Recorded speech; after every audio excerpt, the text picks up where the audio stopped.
इसमें सवाल है लॉ का,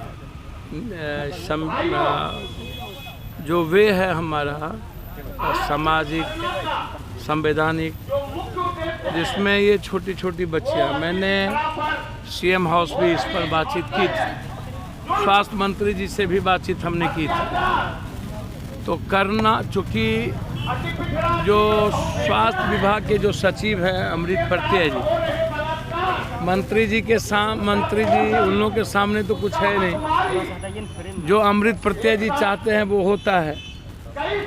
अब जो जिस तरीके से लाठी चार्ज हुई, बच्चों के पैर टूटे, खूने बही, महिलाएं पुलिस नहीं थी, तो ये लॉ थोड़ी न कहता है।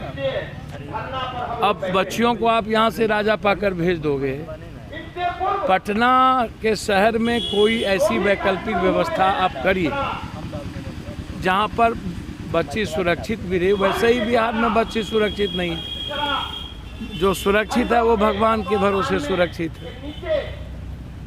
अब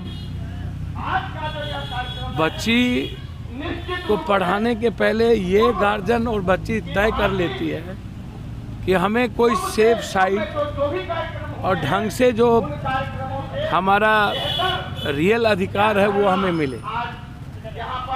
तो अब भूख हड़ताल पर ये लगातार बैठे हुए हैं। सरकार को कम से कम इस पर गंभीरता से ध्यान देना चाहिए। जरूरी नहीं है कि जहाँ ये है वहीं आप करिए। यदि कोई वैकल्पिक व्यवस्था इन लोगों ने दी है पटना का, तो सरकार को इतने संवेदनशील मुद्दों पर जिद पर नहीं हारनी चाहिए और इनके वैकल्पिक व्यवस्था पर ध्यान देना चाहिए। एक तो अस्पताल में 67% कर्मचारी नहीं है, डॉक्टर नहीं है, लगभग 52-53%, नर्सेस का अभाव है, टेक्नीशियन का अभाव है, लैब का अभाव है। मेडिकल काउंसिल ऑफ इंडिया के तहत कोई अस्पताल नहीं चलता है।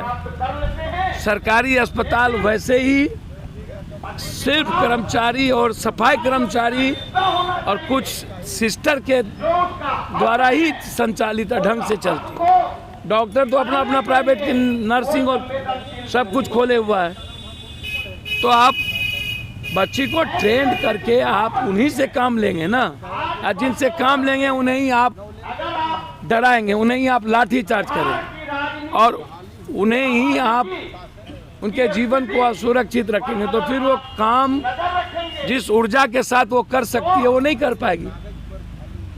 तो मेरा डिमांड है कि जो हमारी बेटियां अपनी डिमांड रखा है उस पर पुनर्विचार करना चाहिए।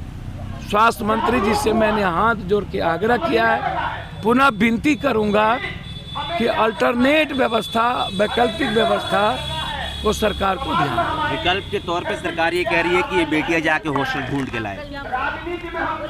नहीं, ऐसा कुछ नहीं कहा। नहीं, ये कह रही है लड़की। नहीं। भैया मैं एक बात बोलूं, मंत्री से ये लोग मिली थी। भैया स्वास्थ्य मंत्री से मैं इन लोगों के मिलने के बाद बात किया हूँ। मैंने आग्रह किया है, रोपिएगा बबूल, खाइएगा खजूर। इस गवर्नमेंट को पदाधिकारी चलाता है। गवर्नमेंट स्पीकर असुरक्षित, सीएम असुरक्षित, विधानसभा में विधायक असुरक्षित। कौन सुरक्षित है इस बिहार में? घर में बच्ची असुरक्षित, बाहर बच्ची असुरक्षित। जायसवाल कहता है हमारी नहीं सुनता। तो हालात अच्छे नहीं हैं।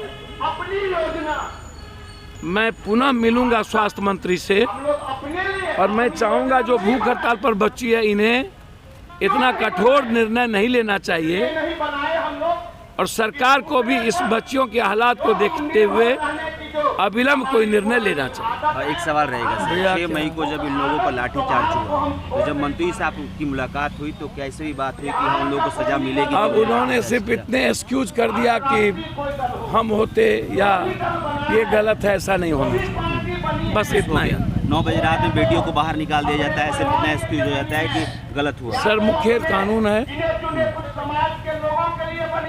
और मैंने पहले ही कहा कि नालंदा में सीएम सुरक्षित नहीं है, थप्पड़ बम, विधानसभा में विधायकों को लात जूते मारे जाते हैं, स्पीकर दरोगा से सुरक्षित नहीं है, भाजपा के अध्यक्ष बेतिया में सुरक्षित नहीं है, तो कोई आम नागरिक सुरक्षित नहीं है। तो इसमें बार बार आप हमसे एक ही प्रश्न, हम लॉ की बात ही नहीं करेंगे।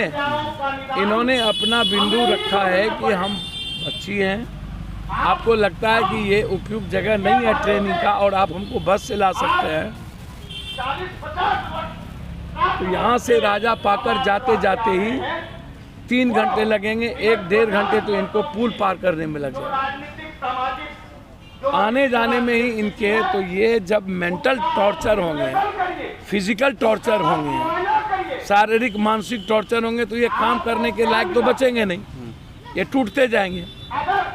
तो इसीलिए इनका जो राय है, ये नहीं कह रहे हैं कि मैं जाऊं वहीं रखिए, पटना में आप कोई वैकल्पिक व्यवस्था दीजिए ताकि मैं आत्मनिर्भर हो करके अब बिना मेंटल फिजिकल टॉर्चर के मैं बिहार की जनता के लिए सेवा कर सकूं। ये लोग सर भूख हड़ताल पे बैठ गए, कुछ हो जाएगा? मैं तो हाथ जोड़ के